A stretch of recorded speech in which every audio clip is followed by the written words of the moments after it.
how to get points in the KFC app. So to earn points in the KFC app, you need to be a member of the KFC Rewards program and make eligible purchases through the app or website. So for every eligible dollar spent, you turn points. So first things first is join the KFC Rewards. Sign up for the KFC Rewards program through the KFC app. Then you want to make eligible purchases by placing orders using the KFC app or the website. Then you can earn now points for every eligible dollar spent.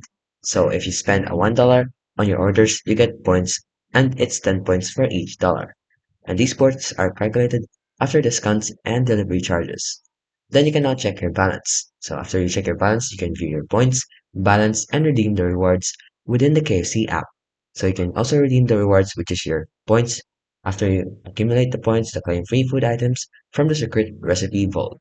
And take note, points are not redeemable for cash and are specific to the KFC Rewards program.